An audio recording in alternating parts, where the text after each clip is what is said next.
Amen. Bonsoir frères et sœurs. Moi c'est votre frère Jean-Claude Aouka. Je suis là pour les annonces, évidemment aussi pour la prière d'ouverture. Alors, avant toute chose, lisons un psaume. Lisons le psaume 1 du verset 1 au verset 3. Version Louis II, bien sûr. Heureux l'homme qui ne marche pas selon les conseils des méchants, qui ne s'arrête pas sur la voie de pécheurs et qui ne s'assied pas en compagnie des moqueurs, mais qui trouve son plaisir dans la loi de l'Éternel et qui la médite jour et nuit. Il est comme un arbre planté près d'un courant d'eau qui donne son fruit en sa saison et dont le feuillage ne se flétrit point. Tout ce qu'il fait lui réussit. Prions. Éternel Dieu des armées, créateur de l'univers visible et invisible, Seigneur, nous voudrions te dire grandement merci en ce moment pour ce temps, ce privilège que tu nous accordes de nous retrouver à travers, Seigneur, de ces cultes. Oui, il est heureux cet homme qui est près de toi, cet homme que tu couvres, cet homme, Seigneur Dieu, envers qui tu renouvelles tes bontés chaque matin. C'est ce que tu as fait de nous, Seigneur. Tu nous as renouvelé gratuitement le souffle de vie, le mouvement et l'être. Et tu as permis, Seigneur Dieu, à ce que nous puissions nous mouvoir les uns aux différents rendez-vous habituels et à d'autres, Seigneur, d'attendre uniquement ces moments où nous sommes tous venus, Seigneur Dieu, devant de toi pour te célébrer, te vénérer, te louer. Toi, le Créateur de toutes choses. Toi qui fais exister les choses inexistantes et tu les appelles comme si elles existaient, Seigneur. Quand nous réalisons la grandeur de la création, à qui pourrons-nous, Seigneur Dieu, te comparer? Voilà pourquoi, Seigneur, à cause de cette reconnaissance, de ces biens et hauts faits dans nos vies, nous voudrions te demander sincèrement de pouvoir nous pardonner pour nos fautes, nos manquements et nos iniquités. Pardonne-nous, Dieu, sanctifie-nous par le sang précieux de Jésus-Christ, ton Fils, l'unique, qui est venu sur la terre afin de sauver l'humanité à travers sa vie et de réconcilier l'humanité avec toi, Seigneur. Merci pour ce sacrifice et merci pour sa croix. Père, merci de diriger, de parrainer toutes les étapes de ces cultes. Nous recommandons, Seigneur Dieu, chacune des langues de main, et chaque intervenant aussi, utilise-le de manière rationnelle, avec puissance, Seigneur Dieu, afin de communiquer uniquement ce que tu as prévu pour cette soirée. Merci de prendre tout entre tes saintes et puissantes mains, que tout soit pour ta gloire, au nom de ton Fils Jésus, notre Seigneur et Sauveur, que tu as ainsi prié. Amen. Alors, frères et sœurs, je le disais tantôt, je suis là pour les annonces. Je vous donne rapidement le plan du culte. Après la prière qui est faite, dite par moi plutôt, il y a la chorale qui va nous amener dans des cantiques et des chants d'adoration et louange. Après, c'est les annonces qui interviendront juste après. Après, interviendra les messages qui sera fait par l'évangéliste Bavon Kamulinga. Moi, je reviendrai encore pour le rappel des annonces et la prière de clôture. Alors, peuple de Dieu, nous allons louer maintenant le Seigneur. Je nous prie de partout où nous sommes, ensemble avec la chorale, levez-vous et dansons pour Jésus. Victoire, victoire, victoire à Jésus, notre roi, qui pourra condamner ceux qui sont délivrés et qui marchent dans la sainteté. Victoire, victoire, victoire, victoire à Jésus, notre roi, qui pourra condamner ceux qui sont délivrés et qui marchent dans la sainteté.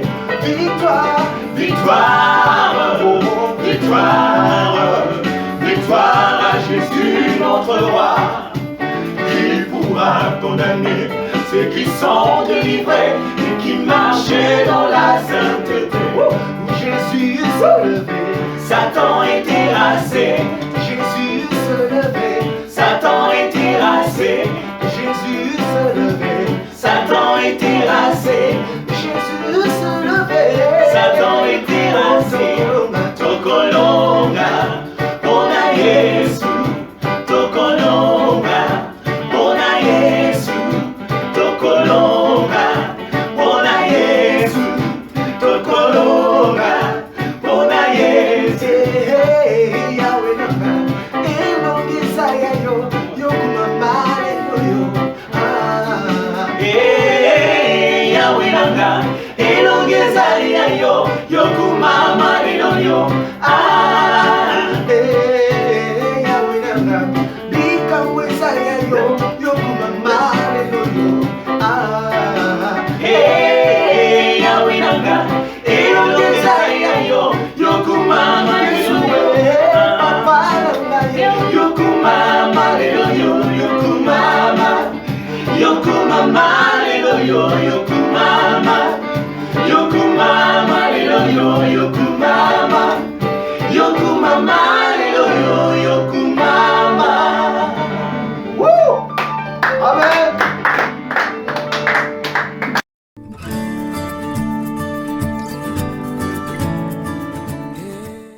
Rapidement, nous ouvrons ces carnets d'annonces à travers l'instance Covid. Frères et sœurs, vous savez que cette pandémie est en train de ravager le monde, tue des hommes, de femmes, même les enfants. Donc, nous devons avoir une certaine habitude, certains comportements vis-à-vis de cette maladie, de cette pandémie. Voilà pourquoi nous ne le dirons assez. Nous allons toujours rappeler le geste barrière que nous devons observer. Lavage régulier de mains avec de l'eau et du savon, utilisation de solutions hydroalcooliques, se servir, porter obligatoirement et correctement son masque en milieu public, observer la distanciation sociale d'au moins 1 mètre, éviter de se serrer les mains et les accolades, embrassages et autres. Nous devons nous faire dépister volontairement. Et au cas où ça s'avérait que nous sommes positifs à la Covid, il faut se mettre en quarantaine pour se protéger et protéger aussi le malade. Frères et sœurs, le malade justement parmi nous, il y a des frères et sœurs qui souffrent dans leur chair. Nous avons besoin de prier pour notre frère Aldin qui est dit. Nous avons besoin de prier également pour notre frère Gilbert Kapongou et son fils Miki Kapongou qui sont malades et d'autres personnes que nous connaissons aussi. Nous allons prier également pour l'église. Prions pour les dirigeants principaux, l'évangéliste Moses Gard et la conseillère des femmes, Maman Honorine. Prions pour les différents dirigeants de secteur, dirigeants de ministères, dirigeants de discussions bibliques, ainsi que formateurs et formatrices. Prions pour nos cœurs, prions pour la mission, prions pour les églises, les familles d'église, prions pour les disciples à travers le monde. Prions, frères et sœurs, pour la conversion des âmes, car nous avons été sauvés pour sauver. Alors, frères et sœurs, nous devons prier également pour les pays. Vous savez, la situation est encore un peu embarrassante, donc nous devons continuer à prier pour les institutions, prier pour les autorités, prier pour la paix, la sécurité, prier même pour tous les services de sécurité, services de renseignement. Oui, vous savez que les frères et sœurs, des hommes et des femmes, enfants aussi, sont en train de mourir chaque jour à l'est du pays. Donc nous avons besoin de prier pour la paix, la sécurité, que le pays soit vraiment sécurisé. Nous devons prier, frères et sœurs, pour toutes ces activités, parce que notre Seigneur, notre Dieu, veut qu'on lui présente des situations et il intervient. Lorsqu'on lui présente nos difficultés, nos besoins, Dieu est là pour intervenir. Voilà pourquoi nous allons baisser une tête, nous allons prier pour tous ces différents sujets. Seigneur, merci pour ces moments que nous venons de passer, où nous t'avons énuméré l'un après l'autre, Seigneur, de tous ces sujets relatifs à la pandémie, relatifs aux malades au sein de l'Église et dans nos familles, relatifs à notre pays, relatifs, Seigneur Dieu, à l'Église. Nous voudrions, Seigneur Dieu, faire monter tous ces sujets vers toi comme Seigneur Dieu en parfum, que tu agrées en vue de nous donner des solutions appropriées, Seigneur Dieu, et durables, Père. Merci d'intervenir et que toute la gloire te revienne. Au nom puissant, gloire de ton Fils Jésus, notre Seigneur et Sauveur, nous t'avons ainsi prié. Amen. Alors, frères et sœurs, rapidement, les activités de l'Église. Demain, vendredi déjà, nous sommes dans la rue. Frères et sœurs, nous rappelons toujours qu'un disciple, c'est celui qui a la vie évangélistique. Donc, nous devons, de manière individuelle, être dans la rue, évangéliser. Vous le savez, le défi est tout simple. C'est que nous avons dit que chacun de nous, chaque jour, doit évangéliser plus ou moins 20 personnes. Donc, cette évangélisation, c'est notre vie chaque jour, dans le transport, partout, on est au travail, à l'université, partout, frères et sœurs, nous devons évangéliser. Voilà pourquoi, demain vendredi 19 mars 2021, nous sommes dans la rue. Avant, c'est l'évangélisation par ministère. Alors, comment ça va se passer? Rapidement, je vais donner les détails. Pour le secteur de Lukunga, le ministère de marié va se retrouver devant le saut de mouton du 24, soit en face à 109 et en diagonale de Congo-Loisy. C'est là où tous les mariés de Lukunga vont se retrouver pour l'évangélisation. Alors, les célibataires vont se retrouver à l'intérieur, dans l'enceinte de Congo-Loisy. Donc, c'est à l'intérieur que les célibataires vont se retrouver. Quant au campus et aux adolescents, ils vont se retrouver devant l'université Révérend Kim sur 24. Donc, vous allez vous retrouver là-bas à 17 h et l'évangélisation commence. Pour ce qui est du Moamba, les mariés vont se retrouver au niveau de la 13e rue. Tous les mariés se retrouvent au niveau de la 13e rue. Les célibataires à Super Lemba. Et le campus et les ados se retrouvent au niveau de la 7e rue, place commerciale, c'est à 17 h toujours. Pour ceux qui est de Tchangou, vont se retrouver, les frères et sœurs mariés vont se retrouver au niveau des Débonons, au niveau de la station finale, je pense, tous les mariés. Les célibataires se retrouvent à la hauteur du quartier 1, en face de qui marque quelque chose comme ça. Et campus et ado, vous allez vous retrouver à l'entrée Petro-Congo. Donc c'est à 17 h, frères, nous devons évangéliser. Et le samedi 20, c'est déjà le temps de service que le ministère du campus, le ministère des célibataires organise. Alors pour ce qui est du ministère, uniquement pour le ministère de la Lukunga, ce temps va se passer sous forme de dette. Ils vont se retrouver chez le marié et ils vont en même temps rendre service, mais également passer leurs dettes. Pour le frère et sœur célibataires du Mouamba et de Tchangou, ils vont aller rendre service chez les mariés. Donc, le marié, ouvrons nos portes, accueillons fraternellement nos frères et sœurs pour ce service qu'ils veulent nous rendre. Alors, frères et sœurs, le samedi 27, c'est l'activité Hope, vous le savez, nous l'avons dit, nous allons nous organiser par secteur pour aller rendre service, servir, donner à ceux-là les démunis, les nécessités, ceux qui sont dans le besoin. Donc, Hope, c'est pour le samedi 27. Nous devons prier pour cela. Voilà, frères et sœurs, ce qui a été pour nous la planification au fait pour ce mois. Alors, frères et sœurs, par la grâce de Dieu, dimanche prochain, si le cours de l'humanité est changé, et si Jésus nous revenait, frères et sœurs, nous allons nous retrouver dans nos sites habituels. Le frère et sœurs de Lukunga à partir de 9 h 30 pour un culte puissant d'adoration, de louange et d'action de grâce. Et frères et sœurs de Tchangou et du Moamba, c'est au centre féminin Marie-Antoinette à partir de 9 h juste pour un culte puissant d'adoration, de louange et d'action de grâce pour la gloire de notre Dieu. Merci. Bonsoir, chers frères et sœurs. Nous arrivons au moment où le Seigneur va devoir nous parler. Et moi, je reçois de sa part cette grâce de vous partager le message que le Seigneur a mis sur mon cœur. Mais avant d'aller plus loin, baissons nos têtes et prions, s'il vous plaît. Éternel notre Dieu, Papa, merci infiniment de tout cœur pour ce bon moment que tu nous accordes ce soir de t'entendre parler. Je prie de tout cœur, Seigneur notre Dieu, que tu sois là, par l'entremise de ton Esprit Saint, Seigneur, afin, Seigneur, de communiquer la volonté à ton peuple. Permets que ce message trouve la place dans le cœur de tout un chacun de nous qui allons l'écouter ce soir. Bénis ta parole, bénis ton peuple. Au nom de Jésus que nous t'avons ainsi prié. Amen. Sans plus tarder, frères et sœurs, ce soir, nous allons lire les Saintes Écritures dans le livre de Deutéronome, chapitre 34, du verset 1 jusqu'au verset 12. Lisons, s'il vous plaît. Moïse monta des plaines de Moab sur le mont Nebo, au sommet du Pisga, vis-à-vis de Jéricho. Et l'Éternel lui fit voir tout le pays, Galade jusqu'à Dan, tout Nephtali, les pays d'Éphraïm et de Manassé, tous les pays de Juda jusqu'à la mer occidentale, le Midi, les environs de Jourdain, la vallée de Jéricho, la ville des palmiers, jusqu'à Soar.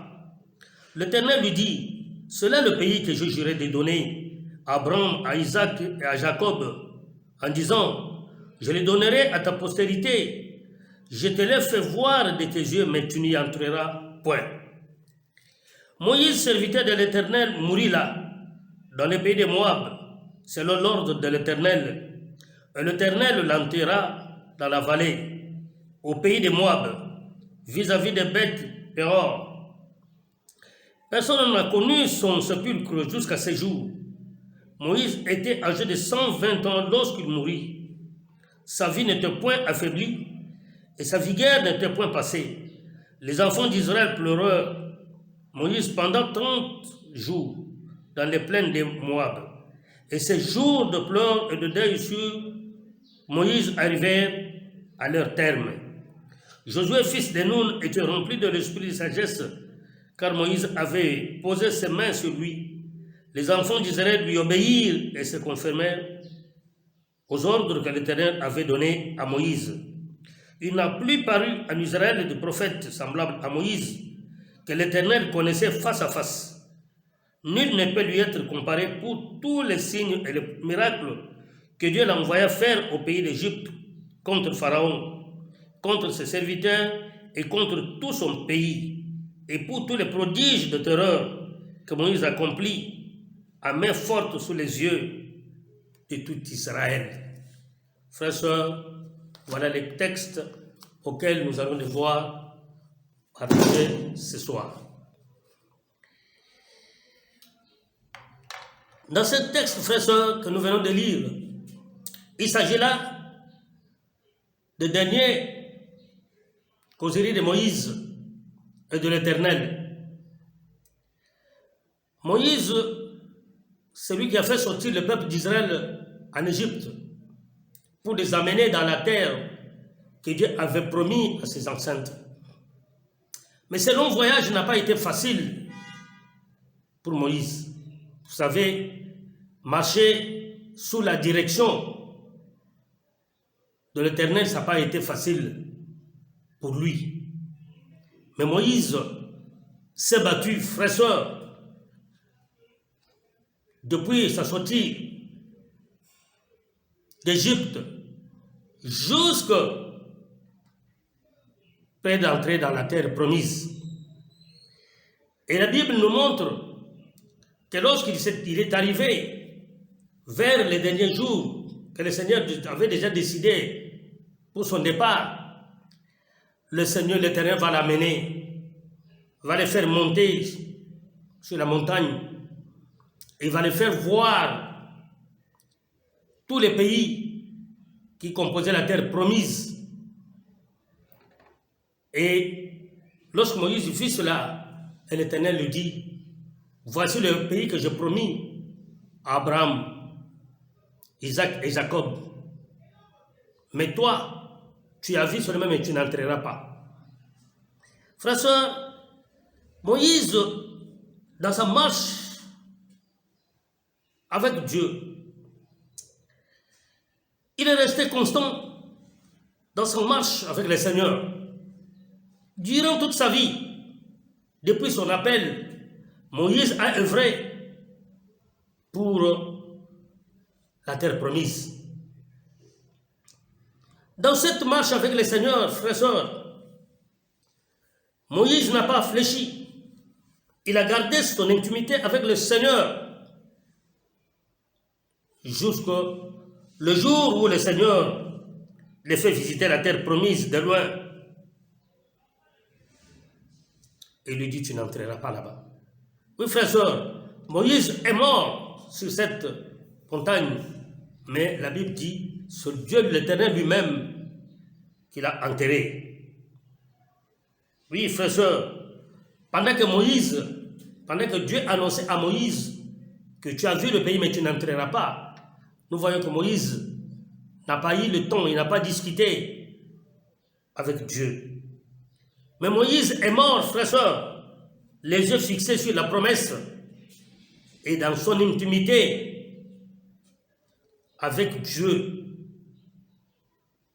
Nous avons dit que Dieu lui-même l'a enterré. Imagine-toi, un homme est enterré par l'Éternel lui-même. Frères et sœurs, nous avons chacun une marche avec le Seigneur. Mais comment est-elle notre marche? Nous avons vu que Moïse était constant dans sa marche avec Dieu. Et nous, frères et sœurs, notre marche avec l'Éternel est-elle constante ou inconstante? Et ce soir, j'ai un petit thème que je vais devoir exploiter. Je l'intitule « Constante dans notre marche avec le Seigneur ».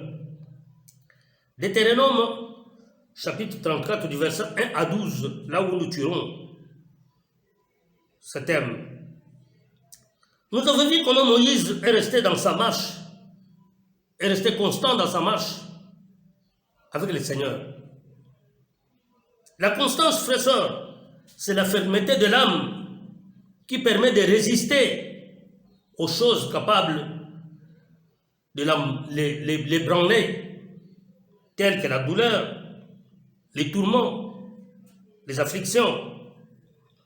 La constance, c'est aussi, frères et sœurs, la persévérance. Et dans notre marche avec le Seigneur, frères et sœurs, nous connaîtrons beaucoup de choses qui peuvent ébranler notre foi ou ébranler notre relation avec Dieu. Dans 1 Thessaloniciens chapitre 3, du verset 3 au verset 4, il est écrit « Afin que personne ne soit ébranlé au milieu des afflictions présentes, car vous savez vous-même que nous sommes destinés à cela. Et lorsque nous étions auprès de vous, nous vous annoncions d'avance que nous serions exposés à des afflictions, comme cela est arrivé, et comme vous le savez. » Frères et sœurs, Dieu avait promis des souffrances à Paul lorsqu'il avait appelé au ministère par l'intermédiaire d'Ananias. Déjà dans Actes des Apôtres chapitre 9, du verset 15 au 16, le Seigneur avait déclaré ceci. Mais le Seigneur lui dit, va, car cet homme est un instrument que j'ai choisi pour porter mon nom devant les nations, devant le roi et devant les fils d'Israël. Et je lui montrerai tout ce qu'il doit souffrir pour mon nom. Frères et sœurs, là c'est depuis déjà lorsque le Seigneur appelle Paul. Et pendant que Ananias discutait, le Seigneur lui dit non, cet homme, c'est un instrument que j'ai choisi pour porter mon nom, mais je le ferai voir tout ce qu'il pourra souffrir pour moi. Oui, et l'apôtre Paul rappelle cet appel divin aux Thessaloniciens afin de prévenir des idées erronées qui auraient pu naître dans leurs esprits à la vue de problèmes et de souffrances qu'ils rencontraient. Ils auraient pu croire que le plan de Dieu ne s'accomplirait ou que Dieu n'était pas satisfait de l'apôtre Paul. Frères et sœurs, ce genre de pensée aurait ébranlé la confiance de l'Église thessalonique ainsi que de l'apôtre. Ce genre de pensée aurait ébranlé la confiance de l'Église en l'apôtre parce que nous croyons que Dieu n'a pas confiance à l'apôtre. Paul leur avait dit de s'attendre à ce qu'il souffre, de même qu'il avait souffert avant son expérience des Thessaloniques. Oui, frères et sœurs, les moments difficiles viendront dans notre vie, pendant notre marche avec le Seigneur. On aura des moments de maladie, il y aura peut-être la mort, la persécution, toutes sortes d'afflictions, frères et sœurs. Notre marche avec Dieu connaîtra aussi un coup. Mais est-ce que nous serons constants dans notre marche ou bien nous serons inconstants? Frères et sœurs, pour garder notre constance dans la marche avec Dieu, quelques petits points que nous allons devoir partager ce soir. Oui, frères et sœurs, je sais que nous arrivons à notre premier point.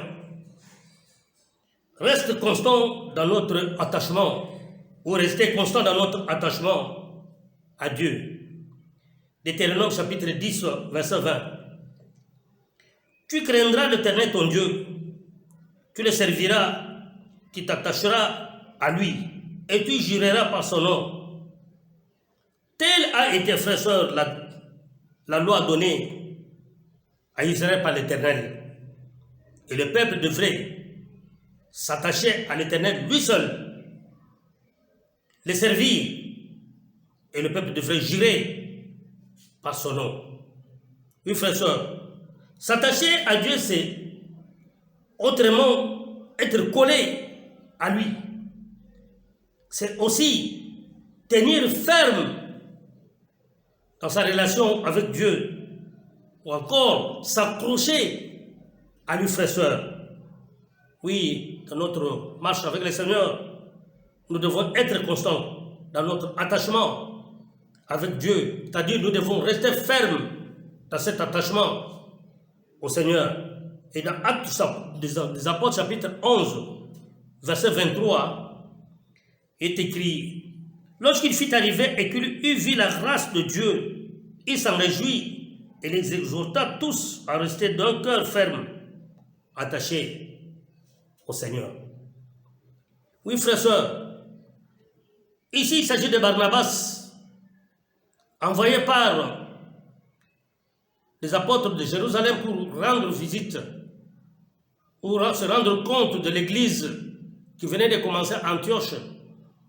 La Bible dit, lorsqu'il est arrivé à l'église, la première des choses qu'il a faites, les a exhortés à rester tous attachés d'un cœur ferme au Seigneur.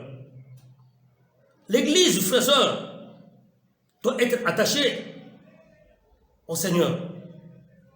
L'église, ça veut dire s'attacher au Seigneur, cela implique la fidélité, oui, l'engagement à l'Éternel. On ne peut pas être une église sans pour autant être attaché au Seigneur. Ou on est attaché au Seigneur, ou on est attaché à autre chose, c'est-à-dire où on est disciple, ou on n'est pas disciple, ou on est une église du Seigneur, ou on ne l'est pas du tout. Mais est-ce que, en tant que membre de l'église, est-ce que nous sommes attachés au Seigneur? Est-ce que nous avons l'attachement, nous avons la fidélité dans notre engagement avec le Seigneur? Le deuxième petit point,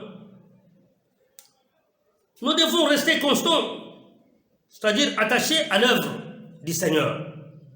1 Corinthiens chapitre 15, verset 58. Ainsi, mes bien-aimés, soyez fermes, inébranlables, travaillant de mieux en mieux pour l'œuvre du Seigneur, sachant que notre travail ne sera pas vain dans le Seigneur.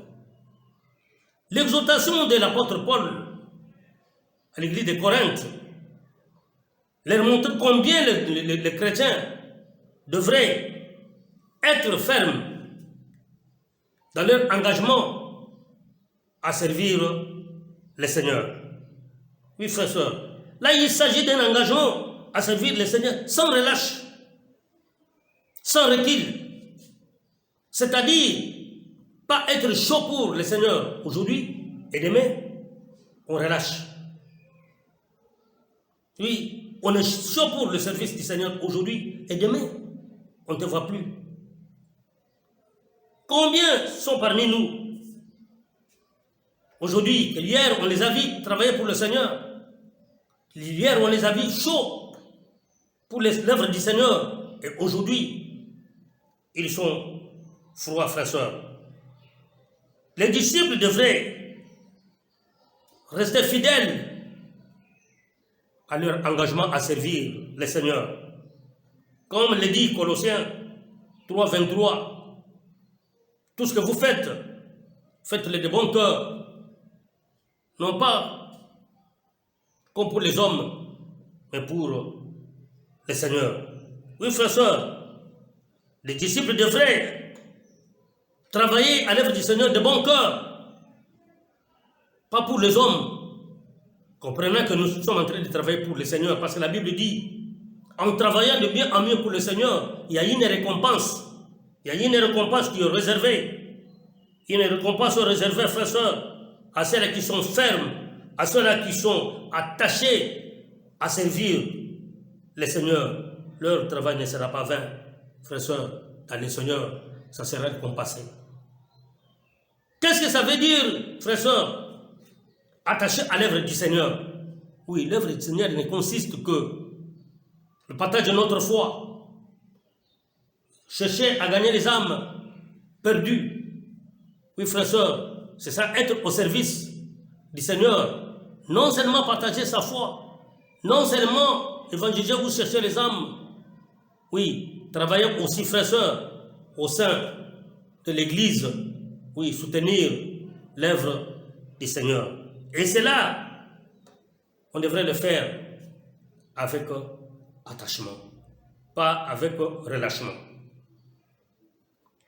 Troisième petit point, nous devions être constants dans notre combat pour la foi.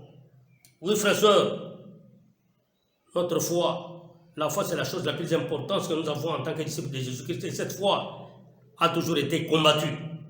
Voilà pourquoi en tant que disciples, dans Philippiens chapitre 1 verset 27, il est écrit, seulement conduisez-vous d'une manière digne de l'évangile de Christ, afin que ce soit que je vienne vous voir, soit que je reste absent.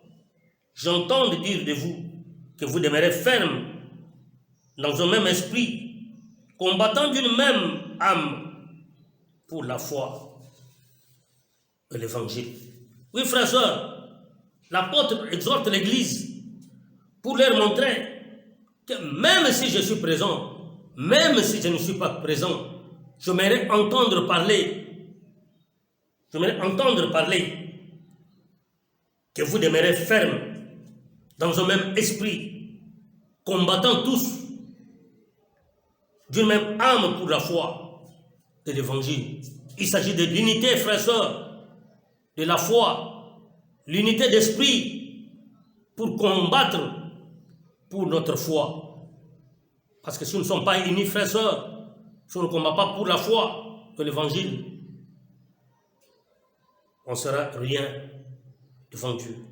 Et nous devons avoir cette constance, frères et sœurs, cette persévérance dans la foi pour ne pas fléchir dans notre foi. Rester constant, frères et sœurs, car la foi, car sans la foi, la Bible dit qu'on ne peut pas plaire au Seigneur.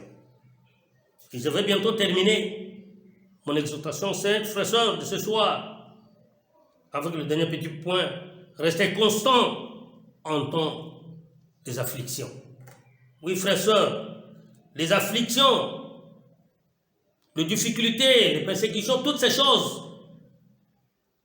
peuvent ébranler notre foi, notre marche, notre relation avec le Seigneur.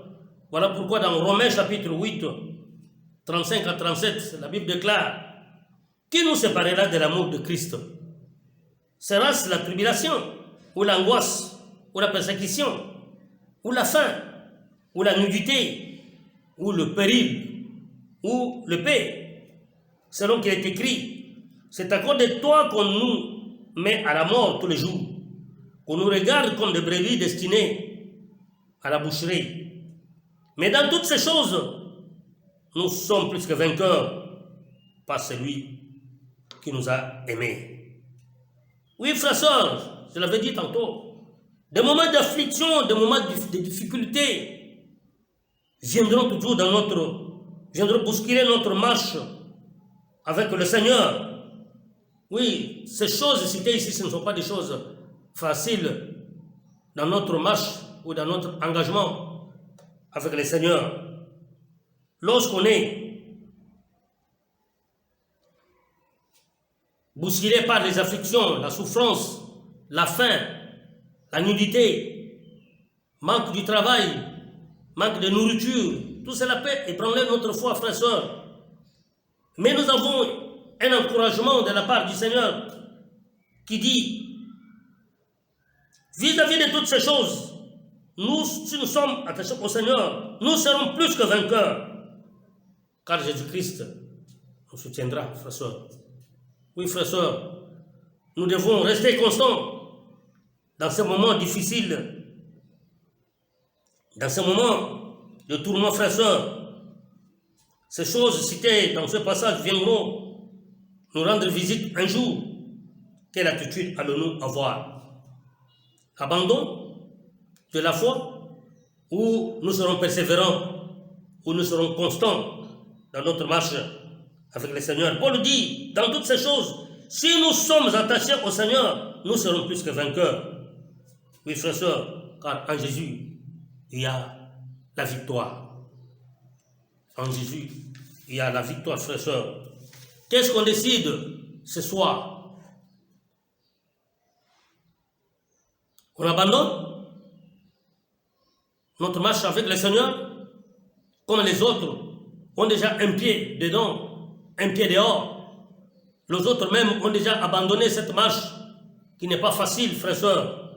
Mais ce soir, je nous exhorte à ne pas abandonner, à rester attachés au Seigneur d'un cœur ferme, à rester constant dans les combats pour la foi, rester attaché à l'œuvre du Seigneur, oui, frères et sœurs, et rester constant dans les moments de difficultés, dans les moments des afflictions, et la gloire reviendra au Seigneur. Frères et sœurs, voilà le message que j'avais pour nous ce soir.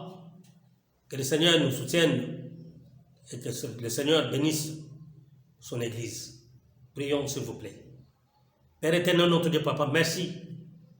Merci ce soir de nous avoir parlé. Même Papa parle à ses enfants, de nous avoir avertis, de nous avoir montré combien nous devons rester constants dans notre marche avec toi.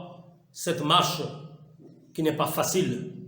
À l'exemple de Moïse, qui a été constant, qui a été fidèle, qui est resté attaché à toi jusqu'à sa mort. Aide-nous aussi à l'imiter. Aide-nous, Papa, à rester aussi fidèles dans notre engagement. C'est comme ça que nous allons garder notre intimité avec toi, même jusqu'à notre mort, Papa. Merci pour toutes les bénédictions que tu vas déverser sur nous au travers de ta parole.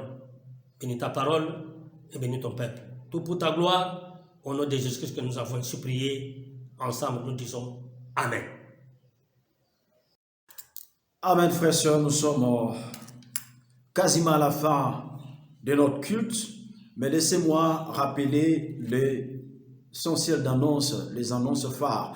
Mais avant tout, nous voudrions dire merci à l'évangéliste Bavon Kamunenga pour ses brillants messages sur la constance dans la marche avec le Seigneur. Frères et sœurs, dans la vie, il faut être constant. Constant dans son engagement, constant dans tout ce qu'on est en train de faire. Et nous, en tant que disciples, frères et sœurs, nous devons rester constants dans notre marche, constants dans le ministère, constants dans tout ce que nous sommes en train de faire avec notre Seigneur. C'est la seule façon pour nous d'avoir le résultat escompté dont le Seigneur a besoin. Merci, frère et cher évangéliste Bavon, que Dieu te bénisse. Alors frères et sœurs, rapidement, les annonces phares. Demain déjà, il y a évangélisation. Nous avons dit évangélisation par ministère. Cette évangélisation a pour socle, a pour fondement l'évangélisation individuelle. Chaque jour, nous sommes dans la rue, nous évangélisons plus ou moins 20 personnes. Alors, demain, les mariés de Lukunga vont se retrouver à la hauteur du saut de mouton du 24 novembre, soit en diagonale de Congo Loisir et en face de Assanef. Les célibataires vont se retrouver dans l'enceinte de Congo Loisir et le campus et les ados vont se retrouver devant l'université Révérend Kim sur 24, pardon, c'est à 17h.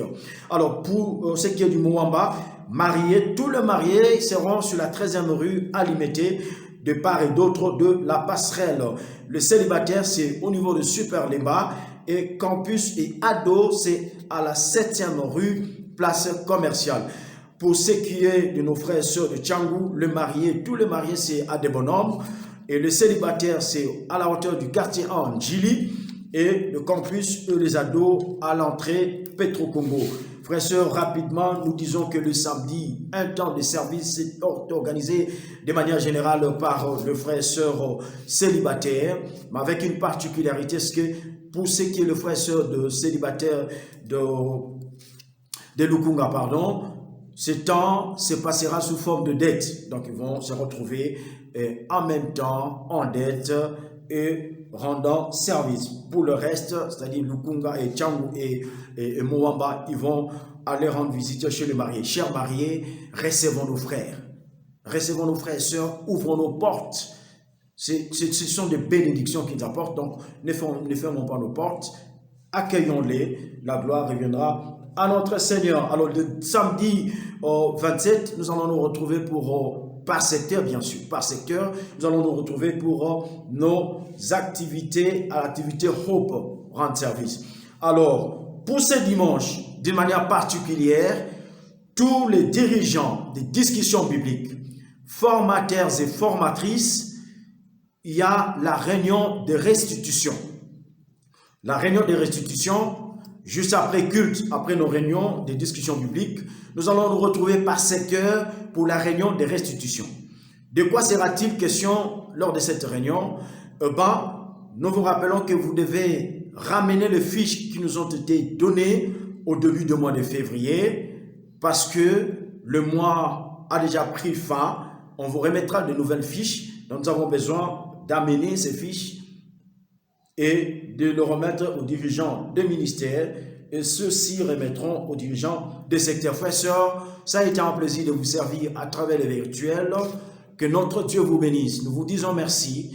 Si le cours de l'humanité ne changeait pas, frères et sœurs, dimanche prochain, pour la gloire de notre Dieu, à 9h30, tous nous sommes à Lukunga pour un culte puissant à la dimension, je dis bien la dimension de notre Dieu.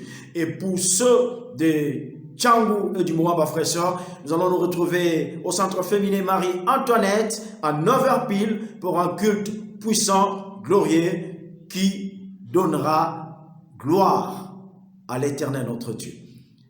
Que le Seigneur vous bénisse. Bonne soirée. Portez-vous bien. D'ici dimanche, qu'on se retrouve encore, la gloire reviendra à notre Dieu. Baissons nos têtes, prions pour la clôture de ce culte. Éternel Dieu, merci d'avoir commencé avec nous ce culte, Seigneur, d'avoir permis que nous les terminions, que toute la gloire te revienne. Protège-nous, Seigneur Dieu, au nom de ton Fils Jésus, notre Seigneur et Sauveur, que tu as ainsi prié. Amen.